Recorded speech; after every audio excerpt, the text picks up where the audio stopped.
Quel plaisir pour moi de voir autant de citoyens et de jeunes réunis aujourd'hui. C'est bien, au nom du remboursement d'une prétendue dette que le gouvernement Hollande-Valls a décidé de tailler de 28 milliards dans le budget des collectivités territoriales.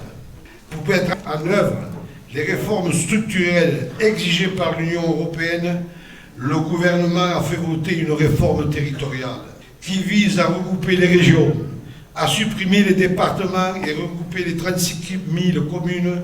Ils veulent supprimer les syndicats intercommunaux qui assurent la gestion des écoles, celle de l'eau, des transports, des services publics et supprimer des milliers de postes d'employés territoriaux.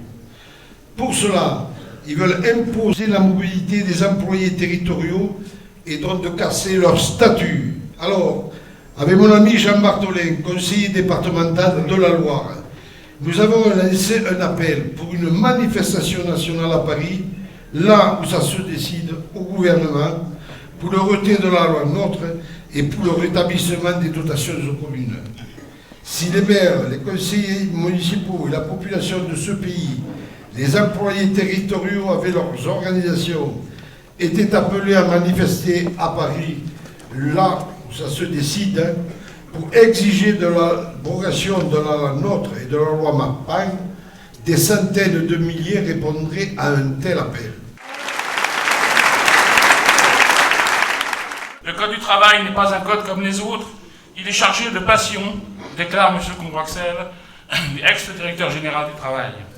Oui, le Code du travail, c'est 130 ans de lutte de classe, mais inscrit dans le cadre de la République une et indivisible.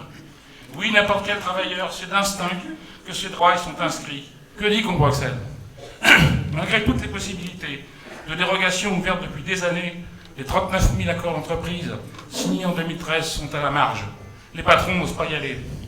Et il donne un exemple. Il est possible aujourd'hui de décider de payer les heures supplémentaires à 10% de majoration au lieu de 25%. Et ils ne le font pas. Pourquoi? Combrexel le dit. Parce que le délégué syndical, qui est convaincu que la négociation doit améliorer la situation, s'appuie sur le Code du travail. Combrexel l'affirme. Les syndicalistes doivent changer de logiciel et prendre en compte le bien commun de l'entreprise, accepter les concessions nécessaires au lieu de continuer à revendiquer dans une situation où il le dit, il n'y a plus de grain à moudre, mais des emplois à sauver, paraît-il. Il suffit de rajouter 5 mots, camarades, devant chaque disposition, livre ou titre du Code du travail. Ça peut aller très vite.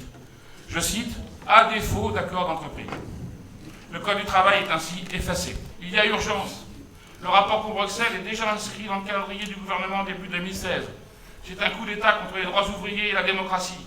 C'est un projet de société corporatiste, destructeur des organisations syndicales, fédérations et confédérations, telles qu'elles se sont constituées en rapport avec l'articulation historique entre le Code du travail et les conventions collectives. Il est de notre responsabilité de décider d'alerter la population, les travailleurs et la jeunesse, pour que le mouvement ouvrier puisse s'unir. On ne touche pas au Code du travail, ni discutable, ni amendable. Retrait du projet Hollande-Valls-Combrexel.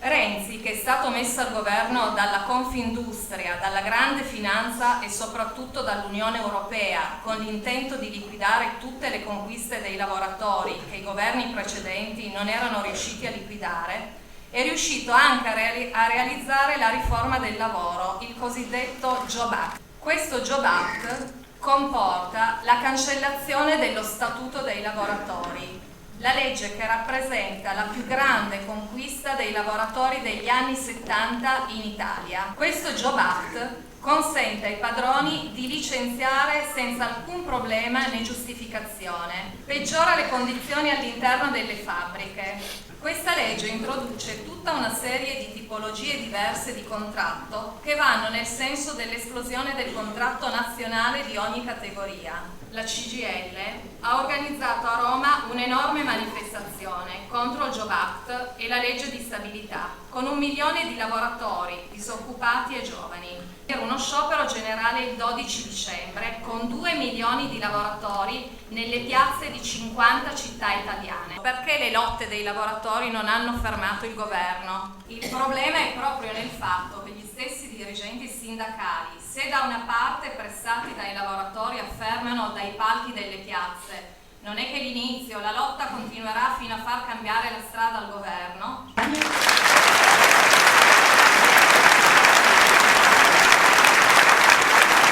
Lorsqu'il y a eu le 9 avril, on s'est mobilisé parce que les revendications étaient claires et nettes. On voulait l'abrogation du pacte de responsabilité de la loi Macron. Bien sûr, on savait très bien qu'une journée ne réglerait pas tout par elle-même. Mais on y est allé. Et il y a eu la suite. Et aujourd'hui, on nous propose le 8 octobre. Et alors, on a eu un débat dans mon union départementale CGT. Et beaucoup de camarades ne comprennent pas pourquoi les revendications qui étaient nettes à l'époque, contre le gouvernement, sur la loi Macron, le pacte de responsabilité, ont disparu. On se retrouve maintenant dans l'appel au 8 octobre avec la FSU, qui annonce sa signature du protocole d'accord concernant la fonction publique avec le gouvernement, le fameux accord sur les parcours professionnels, carrières et rémunération dit PPCR. Plus de 5 millions de travailleurs sont concernés. Comme on a pu le lire dans la tribune des travailleurs, son objet central est de permettre la mobilité forcée, imposée d'un poste à l'autre, d'une fonction publique à l'autre, dans le cadre notamment de la réforme territoriale dont a parlé Gérard tout à l'heure. Il faut le faire savoir partout parce que cela se relie aux 250 000 suppressions d'emplois prévues dans la fonction publique d'État, chez les territoriaux, chez les hospitaliers, comme conséquence de la réforme territoriale. On sait que c'est le même gouvernement qui attaque tous azimuts, qui convoque dans le même temps une conférence dite du dialogue social. Tout le monde sait très bien qu'il n'en sortira rien de bon. Le gouvernement au service du patronat de l'Union européenne veut démolir, comme en Grèce et partout en Europe, tout l'édifice des garanties collectives produits de la lutte de classe et du même coup détruire les syndicats indépendants qui se sont structurés dans la conquête de cet édifice. Une telle situation appelle donc l'unité des travailleurs du privé et du public avec leurs organisations dans la grève générale.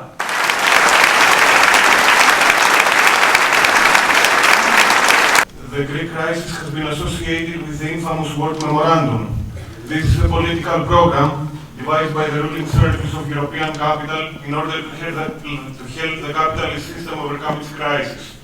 That includes the reduction of the cost of labor, the slashing of social spending, and a wave of privatizations. First, it underlines in the clearest manner the reactionary nature of the European Union. Tsipras declared that he was going to reform it. That illusion collapsed. Like common gangsters, the Brussels bureaucrats together with the IMF extorted and threatened the Greek government with an embargo. And by doing that, they sent a crystal clear message to all the peoples of Europe. There is no alternative to eternal austerity. They stand up to the threats of the bourgeoisie, both domestic and foreign, and vote massively for no. No struggle against austerity in Greece has any meaning if we stand indifferent to the thousands of women and children being drowned at the borders of fortress Europe. No fight against the reactionary new labor code that Hollande wants to impose can be effective without the fight against the French intervention in Syria. For the destruction of the imperialist EU, the Bastille of our time. The social United States of Europe can only be built on the ruins of the EU. Vous avez tous entendu parler de cette fameuse réforme du collège présentée par notre ineffable ministre comme étant la réponse à l'ennui des élèves dans nos classes. Mais quel parent connaît réellement les enjeux? Il s'agit de liquider l'enseignement disciplinaire pour lui substituer des enseignements pratiques interdisciplinaires permettant au passage de supprimer 5 heures de cours par semaine aux élèves et de remettre en cause le statut des personnels enseignants qui devraient devenir, je cite, des guides, des tuteurs, des médiateurs, des formateurs, selon les formules utilisées par l'Union européenne dans son mémorandum sur l'éducation d'octobre 2000. L'immense majorité des enseignants rejettent ces contre-réformes. Bien sûr, ce combat se heurte à toute une série d'obstacles, tout comme tous les combats des salariés. Nous étions récemment en grève le 17 septembre, mais cette grève qui a fait suite à d'autres grèves qui ont eu lieu avant l'été conduisent les enseignants à se poser un problème. Est-ce que les journées d'action à répétition suffiront à faire reculer le gouvernement? Beaucoup en doutent. La question qui est bien évidemment posée, c'est celle d'un mouvement d'ensemble, d'une grève générale de l'ensemble des enseignants pour faire reculer Madame Najat Vallaud-Belkacem et l'obliger à retirer toutes ces contre-réformes.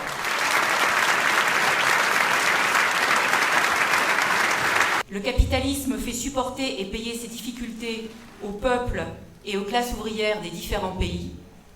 Nous avons besoin, pour y faire face, des travailleurs rassemblés dans la perspective de véritables changements. Ce rassemblement, avant d'autres, nous en avons besoin, comme nous avons besoin d'un outil, d'un parti réellement au service des travailleurs, combatif et résolu, au service des changements dont la classe ouvrière a besoin.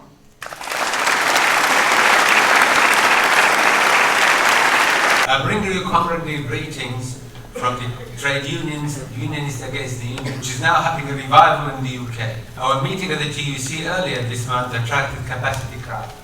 Meanwhile, the opposition to the EU and its love child, austerity, is growing and becoming more vocal. The election of Jeremy Corbyn as leader of the Labour Party in Britain is just one example. But a more significant event is yet to come. We in the United Kingdom have secured an in-out referendum on the European Union.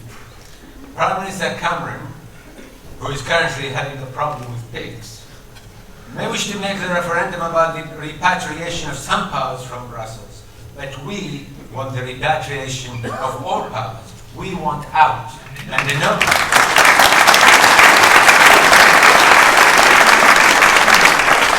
And the no vote, when it comes, and surely it will strike a fatal blow to the corporate structure that is the EU. In Belgien, in Bulgarien, in Kroatien, in Frankreich, überall fordert die Kommission die Reform der Lohnfestsetzungssysteme, die Flexibilisierung der Lohnfindungs- und Lohnsetzungspraktiken. Bulgarien soll seinen nominalen EU-weit niedrigsten Mindestlohn nicht erhöhen, der Mindestlohn in Frankreich. Deshalb ist es unser aller Pflicht, diese tödliche Attacke auf die griechischen Gewerkschaften mit allen uns. Damit werden wir mit Teilen der Führung unserer Organisationen zusammenstehen. Mit denen, die gegen das griechische Volk an der Seite der Troika, an der Seite des EGB, Institutionen der EU stehen, individuell, nicht mit dem Votum ihrer Organisationen versehen, fordert der DGB-Vorsitzende Hoffmann als sogenannter europäischer Spitzengewerkschafter gemeinsam mit anderen Vorsitzenden und Generalsekretären einen sogenannten vernünftigen Kompromiss und die Aufnahme von Verhandlungen, ich zitiere, mit dem Ziel einer sozial gerechten und wirtschaftlich nachhaltigen Vereinbarung mit der griechischen Regierung. Wir haben in Deutschland sofort erklärt, dass Hoffmann nicht in unserem Namen spricht, nicht im Namen der in Deutschland für ihre Arbeitsplätze, Löhne und Tarifverträge kämpfenden und streikenden Kolleginnen und Kollegen.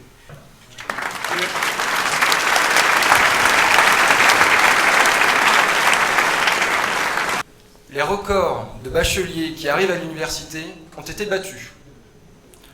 Comme chaque année, c'est la galère pour nombre d'entre eux pour s'inscrire librement dans l'établissement et dans la filière de leur choix. Et même lorsque ce choix est respecté, les conditions d'études sont déplorables, les amphis sont pleins à craquer, tout le monde ne trouve pas de place pour s'asseoir. Les records de bacheliers qui arrivent à l'université ont été battus.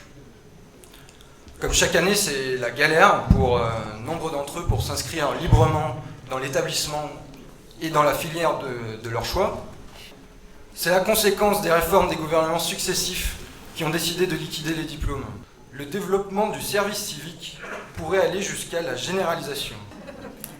Nous avons donc le choix entre le travail gratuit ou le chômage, enfin quasi gratuit, ou le chômage non indemnisé. Ah non, pardon, j'ai oublié, pour d'autres, il reste aussi la possibilité de la guerre. Les jeunes veulent un vrai diplôme, un vrai travail, avec un vrai salaire. L'argent doit aller aux écoles, aux lycées, aux universités, et pas à la guerre. Vive le combat de la jeunesse aux côtés des travailleurs, et vive le POI des origines. Beaucoup de camarades ont dit avant moi, et à juste titre, que beaucoup de choses se concentrent aujourd'hui dans l'offensive contre le Code du travail. Et Parti ouvrier indépendant fera tout à l'heure une proposition à ce sujet. Mais enfin, camarades, la revendication d'un vrai travail, d'un vrai salaire, et on pourra ajouter d'un vrai logement, de vrais diplômes, ou encore d'un vrai système de santé, d'une vraie école, de vrais hôpitaux. Ce ne sont pas des revendications révolutionnaires. Elles ne devraient pas appeler un bouleversement de la société. Ce Ce sont les revendications les plus élémentaires que tout peuple civilisé sera en droit de revendiquer. Et pourtant, aujourd'hui, elles sont refusées systématiquement à l'immense majorité des jeunes, des moins jeunes, des salariés, des retraités, des chômeurs. Elles sont refusées parce qu'elles sont incompatibles. Incompatibles avec quoi? Incompatibles avec les exigences de l'Union européenne. Il y a quelques années, j'ai participé à une conférence syndicale aux États-Unis. Un délégué syndical a agité un document qui n'était pas plus épais que ça. Il a dit à ses camarades, vous savez ce que c'est ça? C'est le recueil de nos droits ouvriers aux États-Unis. C'était un feuillet avec 6 pages. Il a dit en Europe, ils ont des codes du travail gros comme ça. Il a dit plus il est gros, plus ça défend les ouvriers.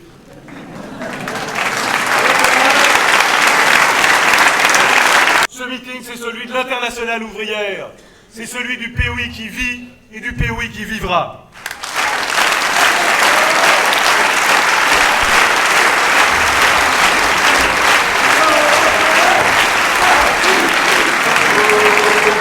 Bravo.